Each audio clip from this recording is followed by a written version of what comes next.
Welcome to this brief tutorial on a look into the history, culture, and government of the Navajo Nation. The information in this tutorial was prepared by the TUSD Native American Student Services Department. Let's begin. The Navajo Nation became a federally recognized tribe in 1868 under the Treaty of Bosque Redondo. The reservation expands into 3 different states, Arizona, New Mexico, and Utah, and it's about 27,000 acres.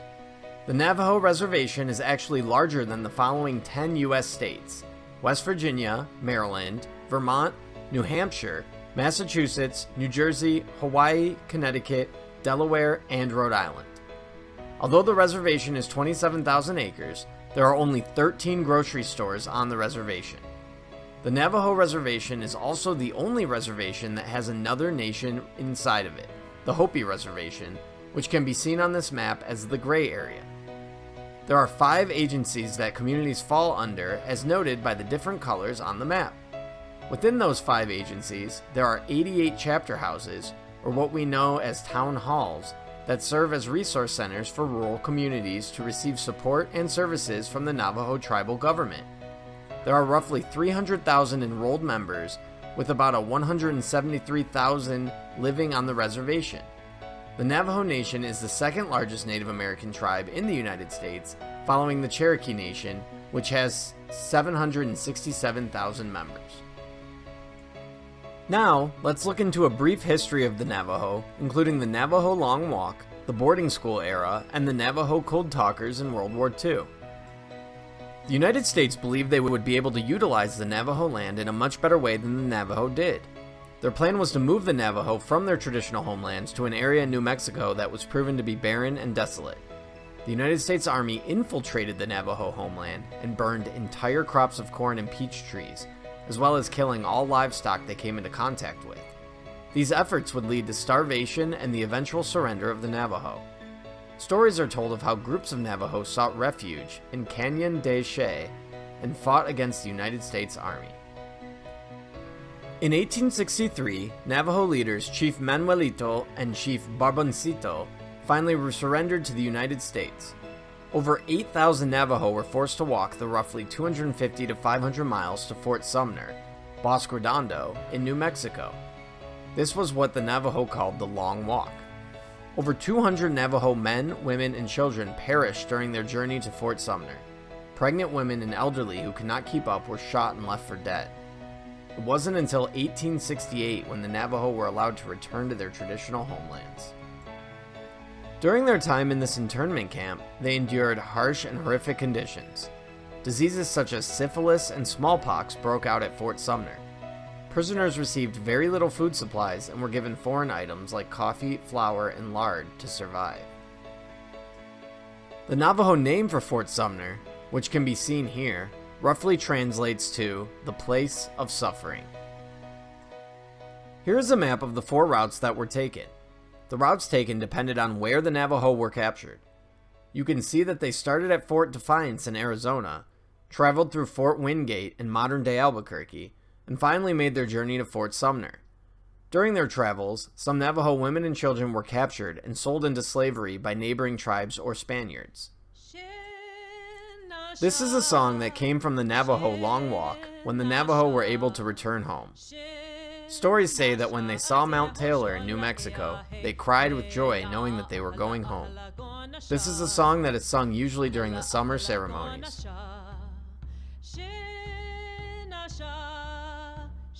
On June 1st, 1868, the Navajo and the United States signed the Treaty of Bosque Redondo that allowed the remaining Navajo to return home. It was proven that the land at Fort Sumner was not sustainable for a self-sufficient lifestyle. This is the first treaty in the United States history that reversed a forced removal and that acknowledged a tribe as a nation. The Treaty of Bosque Redondo is known in Navajo as Naltsos Sani, which means old paper.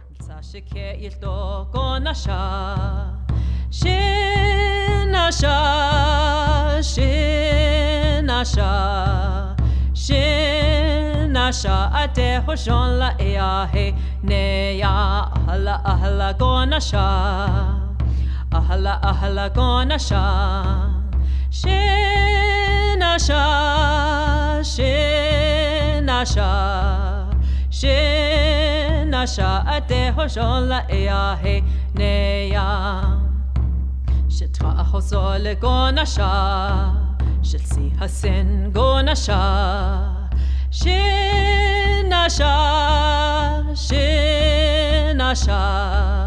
Shinasha ate hoshon la ea he neya Ahla gonasha Ahla gonasha Shinasha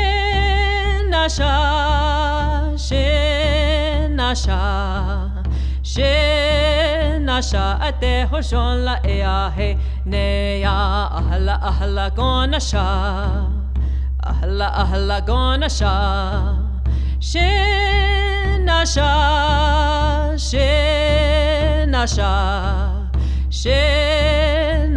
ate hoshon la ea he neya. Under the Treaty of Bosque Redondo, Navajo children were required to attend schools. Like other boarding schools, Navajo children were forcibly taken away from their families and were made to assimilate into Western culture. The conditions of the boarding schools made children run away and/or die. Chief Manuelito sent his sons to the boarding schools, and they all died as a result. Because of the differences in faiths in the Navajo people, there cannot be a generalized Navajo faith. Their faiths may differ from traditional teachings that some believe in today. During World War I and World War II, Native American languages were used to transmit codes in efforts of the enemy being able to understand and decipher their language. Some of the common Native American languages that were used were Choctaw, Cherokee, Hopi, and the most well-known, the Navajo.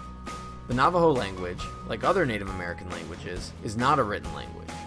It can only be learned through oral study. Because of the difficulty of learning Navajo, it was used primarily in World War II to develop a code that would take seconds or minutes to transmit.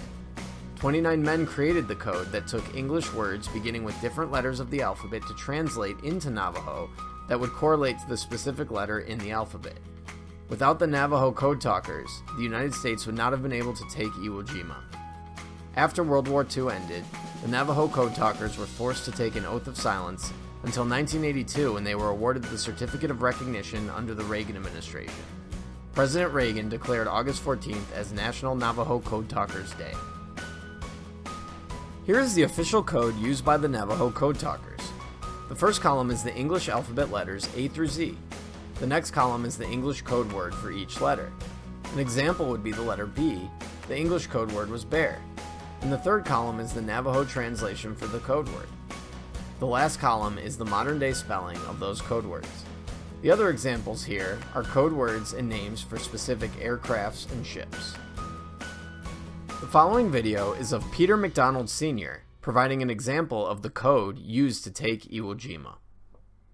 Over 200 Navajo code talkers participated on the landing of Iwo Jima. 5th Marine Division were on the north side of the island. Accompanying Marines were pinned down real badly. They were being fired upon from 3 different directions. Mortar shells were being dropped down. They were hunkering desperately in their foxhole. Company commander wrote down a message asking for help, handed to a Navajo code talker. This is what the Navajo code talker said. This is the actual message that was sent on Iwo. De pe ana hachi bi dati tahi de na sonse taji kochin sita sa ta asta na ki shash. What does that mean? This is what he said in Navajo. Sheep, eyes, nose, deer, destroyer, tea, mouse, turkey, onion, sick horse, 3, 6, 2, bear. As each Navajo word came through the air, the code talker down at the beach command post, he writes it down in English. What did he write down? Send demolition team to hill 362B. There were 3 hills on the north side, 362A, 362B, and 362C. Beneath 362B was the problem. This message took 20 seconds. After 20 seconds, each command post organized a rescue team to save that company of Marines. If that message was sent in English code, it would have taken 30 minutes. 20 seconds in Navajo, 30 minutes in English code. Those guys pinned down on north side didn't have 30 minutes. Without Navajo, Marines would never have taken the island of Iwo Jima. That's how critical Navajo code was to the war in the Pacific. And we should never forget what war is. War is something that nobody wants. It's bad, it's ugly. But so long as we are together, no matter what nationality you are, if you are American and love this country, we all have to stick together to keep this nation strong. Our freedom and liberty means so much, meant so much for those who never made it home. So it's up to us now to keep this nation strong and prosperous. Here are the names of the 400 Navajo code talkers that served during World War II. You can see the men who have been identified as the original 29 code talkers, the men who were killed in action, and the men that have passed on. This is not an updated list, as many of these men have passed on in recent years. Some of these men were as young as 16 years old when they enlisted. Through some further research and reading, you'll find that these men had faked their own age in order to enlist in the United States Marine Corps. Now, let's look into a brief overview of the Navajo culture, including the direction east, traditional wear, the role of a woman, kinship, philosophy, the art of storytelling, and creation stories. Navajo culture heavily emphasizes the importance of the direction east, as it is believed that the holy people rise with the sun in the mornings to provide blessings. In doing so, the Navajo will wake up before the sun rises to do an offering and morning prayers for longevity and good health. Many homes on the reservation have their front doors facing east as well, in order to receive the good blessings that come in the morning. Here are different styles of traditional and modern or contemporary wear for Navajo men and women. Men and women typically wear their hair long and tied in a bun at the back of their heads and away from their face.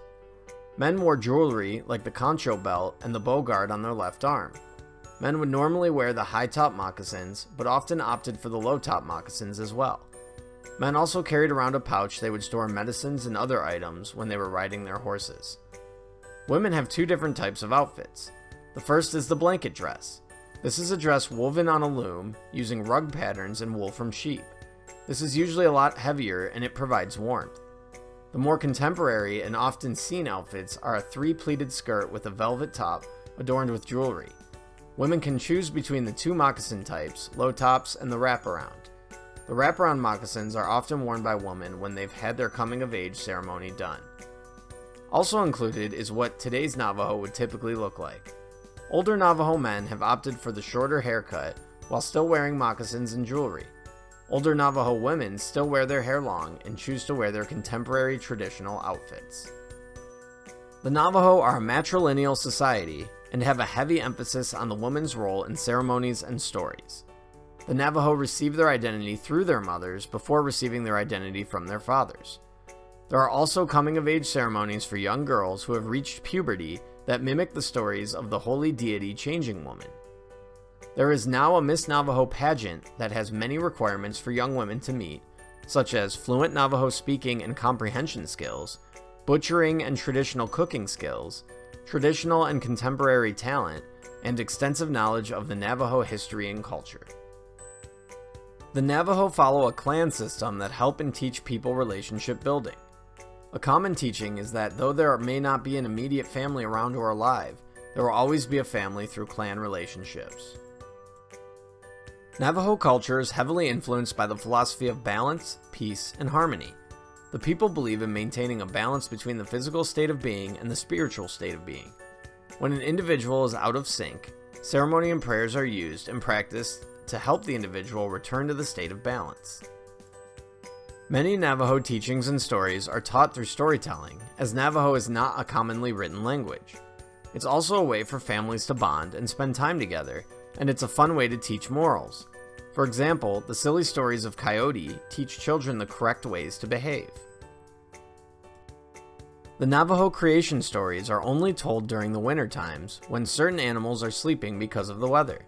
They often teach young children where the Navajo emerged from, the first people and animals, and why the world is the way it is. Children learn specifically about the important figures in Navajo culture, such as First Man and First Woman, the Twin Warriors, Changing Woman, the Sun, Spider Woman, and the worldly monsters. The Navajo Nation government system was established in 1923. There are 3 branches of government: executive, judicial, and legislative. The executive branch includes the president and vice president. The judicial branch includes the Chief Justice, who is nominated by the President, and the legislative branch includes the Navajo Nation Council, which is 24 council delegates who represent the 88 chapter houses or town halls. The Navajo tribal flag was designed by J.R. DeGroat. These are the symbolic meanings on the flag being used today. The dark brown square area is the original reservation lands from 1868 with the copper-colored border of the current reservation border. The 4 sacred mountains, black, turquoise, white, and yellow. The rainbow symbolizes sovereignty. The green cornstalk and animal represent Navajo livestock economy. The 2 different traditional homes and modern homes, and the oil derrick, the trees, and the mine shaft represent the Navajo economy. Thanks for taking the time to complete this brief training on the Navajo Nation. Now, take a moment to briefly review the following slides for reference purposes, then head to topic number 2 and pass the quiz with an 80% or higher in order to receive credit for taking this course.